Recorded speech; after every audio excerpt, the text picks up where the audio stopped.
I still remember the exact second my world tilted. The phone rang on a quiet Tuesday afternoon. My daughter's name lit up the screen. For a moment, I almost smiled. I thought maybe she was calling to check on me, the way daughters sometimes do when the silence between them has grown too long. I answered with soft hope in my voice, "Mom," just that one word, sharp and cold, and I already knew something was wrong. "Grandpa died," she said. No greeting, no gentleness. "The will was read this morning. You get nothing, not a single cent.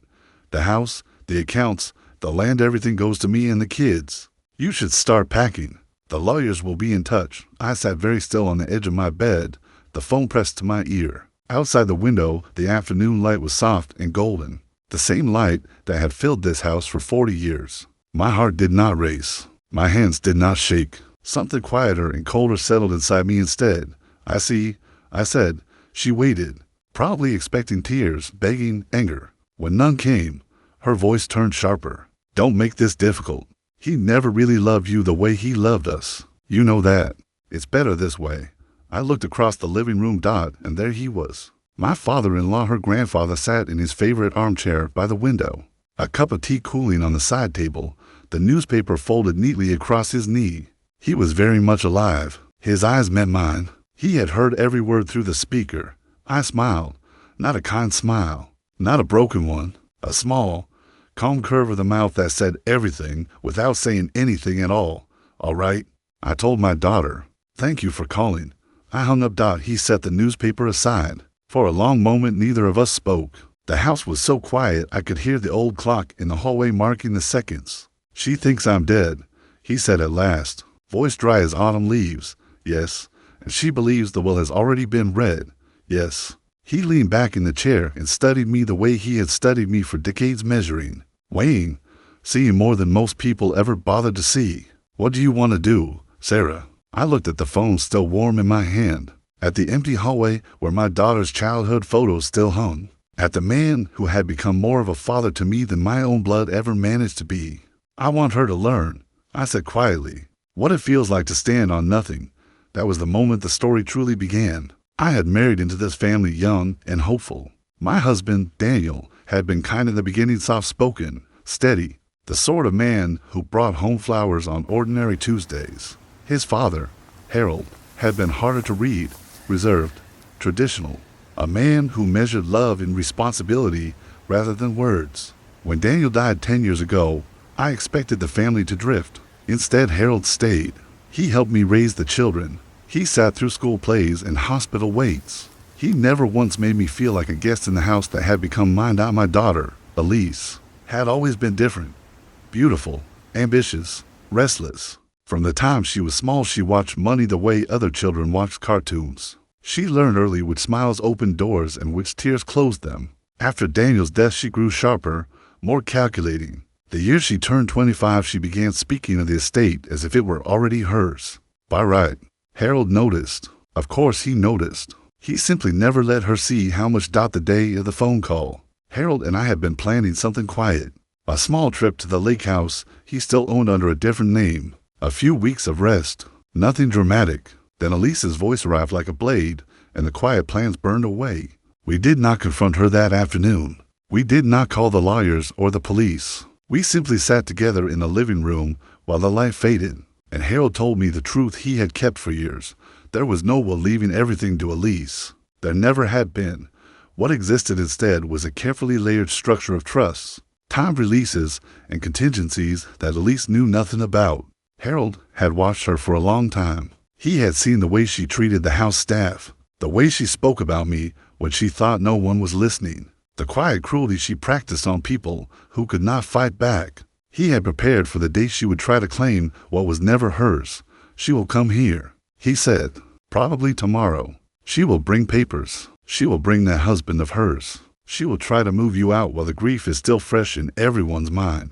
I nodded. The grief was not fresh. The grief had been living in my chest for years. Grief for the daughter I had tried to raise. Grief for the softness she had discarded. Grief for the version of our family that only existed in my memory. "Let her come," I said. Harold's eyes warmed with something close to pride. Good.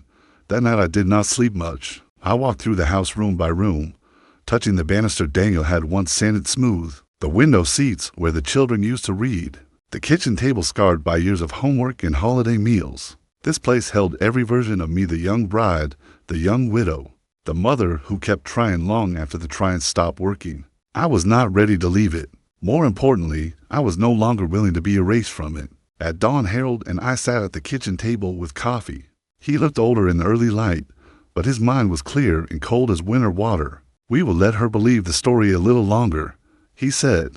Long enough for her to show every card she is holding. Then we will turn the table. I wrapped both hands around my mug, and after that, he smiled, the same small, dangerous smile I had given Elise on the phone. After that, he said, she will learn the difference between inheritance and entitlement. Outside, the sky was turning the color of polished steel.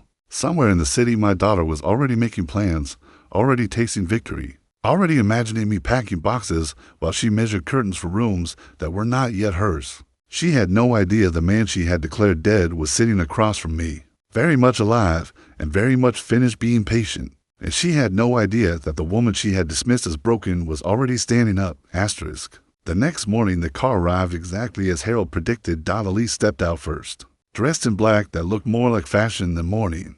Her husband, Marcus, followed with a leather folder under his arm.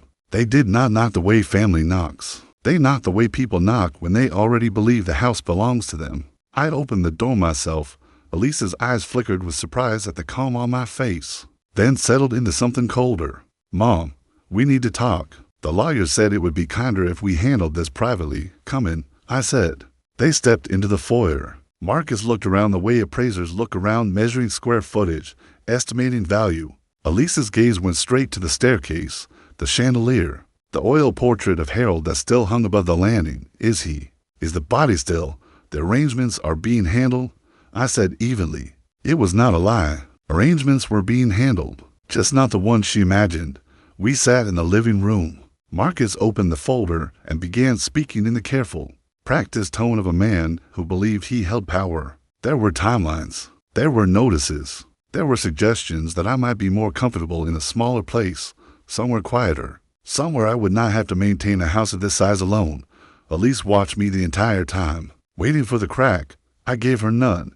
When Marcus finished, she leaned forward. I know this is hard, but Grandpa was clear. He wanted the next generation to have the resources to build something. You've had your years here. It's time. The words landed softly and cut deep. Years. As if the decades of cooking, nursing, grieving, holding this family together had been a temporary rental. Harold was in the next room. He could hear every syllable through the open door. I felt his presence like a steady hand on my shoulder. I looked at my daughter, really looked. The child who used to fall asleep against my chest. The teenager who once cried in my arms over a boy who did not love her back. The woman who now sat across from me calculating the value of the furniture beneath us. I understand, I said. I'll need a little time to gather my things. Elise's shoulders eased. Victory tasted sweet to her. She did not bother hiding it. Of course. A week should be enough. We'll have the locks changed after that, just to keep things clean. Marcus closed the folder. We'll be in touch with the rest of the paperwork. They left the way they came, confident, already spending the future in their minds. The door closed. Silence returned. Harold stepped into the room. His face was unreadable, but his eyes burned. She has already spent the money, he said quietly.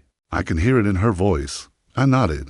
In the days that followed, the evidence arrived in small, ugly pieces. A realtor friend of mine mentioned that Elise had been asking about comparable sales in the neighborhood. A bank clerk who still remembered my name let slip that new accounts had been opened. Marcus's firm had begun quietly exploring development options for the lake property. They were not grieving. They were liquidating. Harold moved carefully. He contacted the attorney who had drafted the true documents years earlier, a woman named Claire, who specialized in exactly this kind of quiet war. Claire came to the house after dark, sat at the kitchen table with us, and laid out the architecture of Harold's preparation.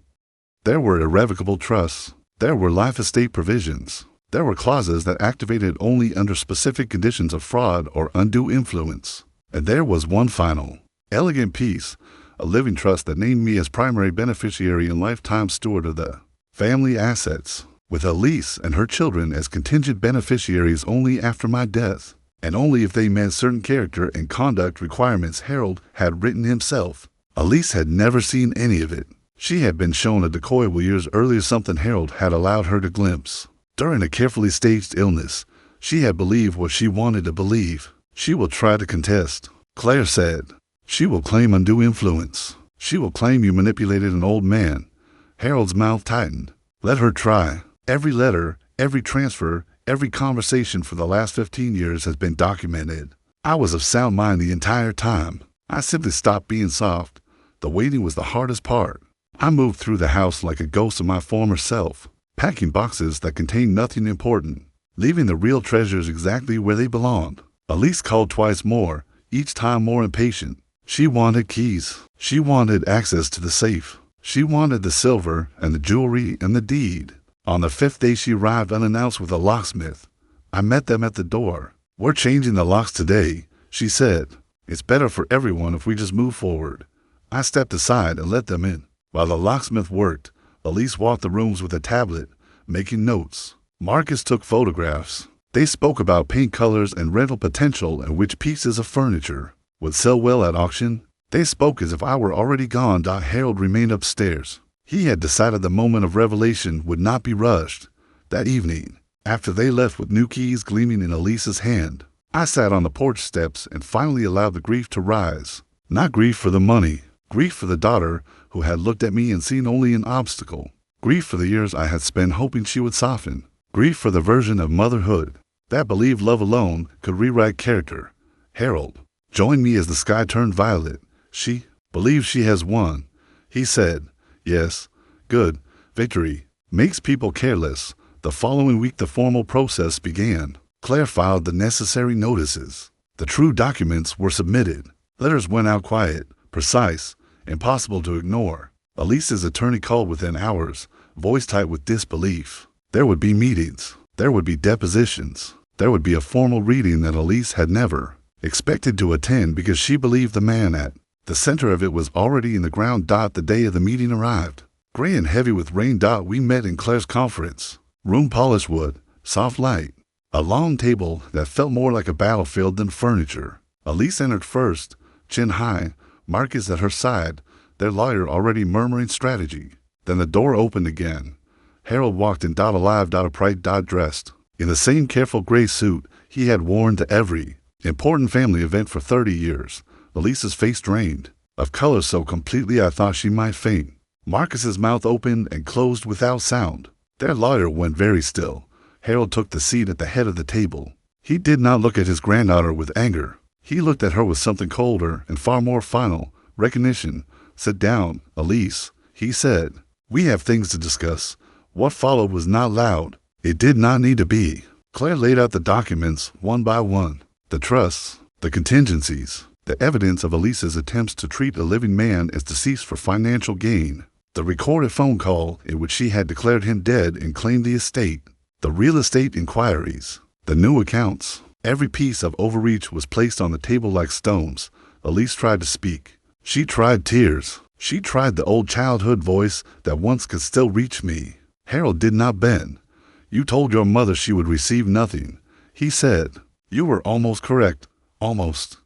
The difference is that the nothing was never meant for her. It was meant for the version of you that chose greed over blood. Marcus attempted bluster. Claire shut it down with a single sheet of paper outlining the fraud implications of declaring a living person deceased in order to access assets. The temperature in the room dropped. By the end of the hour, the truth was undeniable. Elise and Marcus left with far less than they had arrived with: no house, no accounts, no lake property, and a formal warning that any further attempts to interfere would be met with civil and potentially criminal consequences. I stayed behind after they were gone. Harold sat very still, hands folded on the table, looking older than I had ever seen him. I loved her, he said quietly, even when I stopped trusting her. That is the part that still hurts. I reached across the table and covered his hand with mine. I know. The days that followed were quieter. The locks were changed again, this time by us. The house settled back into its old rhythms. Elise did not call. Marcus's firm quietly distanced itself. The wider family learned the truth in careful pieces and mostly chose silence. Some things are too ugly to discuss over holiday tables. I walked the rooms again, slower this time. The grief was still there, but it had changed shape. It no longer felt like a weight trying to crush me. It felt like a scar raised, tender, permanent, and no longer bleeding. Harold and I began the small trip we had planned before the phone call. The lake house was simple and weathered and full of light. We sat on the porch in the evenings and watched the water turn from silver to black. We did not speak much about Elise. There was nothing left to strategize. The war was over. What remained was the long work of living with the outcome. One night, as the last light left the sky, Harold said, "You never asked me why I structured it the way I did." I looked at him. "I assumed it was because you saw her clearly, partly. Mostly it was because I saw you. You stayed when staying was hard. You loved people who did not always know how to love you back. That kind of loyalty deserves protection, even from family." The words settled into me like warm stones. I did not cry. I had already done my crying in the dark. What I felt instead was a deep, quiet recognition I had not been invisible after all. Someone had been watching. Someone had been preparing. Someone had decided I was worth a fight. Months passed. The legal dust settled into permanent lines. Elise and Marcus moved to a different city. The children, my grandchildren, sent occasional cards at first, then fewer, then none. I did not chase them. Some doors, once closed with that much force, are better left shut until the people on the other side decide to knock differently. Harold's health declined the way old men's health declined slowly, then all at once. I cared for him in the same house Elise had tried to claim. We hired help when we needed it. We kept the routines that mattered. In the final weeks, he asked me to read to him from the same novels he had loved. When Daniel was young, his mind stayed clear until the end. He died on a quiet morning in early spring, with the windows open and the sound of birds in the garden. There was no drama, no last-minute revelations, just a long breath that did not become another, and my hand holding his until the warmth left. The true will was simple. Everything he had protected was already in the structure he built. One remained the steward. The grandchildren would inherit only if they demonstrated the character. He had defined years earlier integrity, responsibility, and the refusal to treat people as obstacles. Elise received a single letter written in Harold's hand that she never shared with anyone. I do not know what it said. I only know she never contested again. I stayed in the house, not because I needed the square footage or the history. I stayed because it was mine earned in decades of ordinary days, defended in one cold season of betrayal, and held with open eyes. Some evenings I still sit in the living room where Elise once declared me erased. The chair Harold favored remains by the window. I do not keep it as a shrine. I keep it because the light is good there, and because memory does not have to be awound forever. People sometimes ask whether I got my revenge. I tell them the truth. Revenge implies I set out to destroy her. I did not. I set out to stop her from destroying what was left of the family, and from rewriting the story of who we had been. The consequences she faced were the ones she built, with her own hands the moment she decided. Love was a currency she could spend and discard.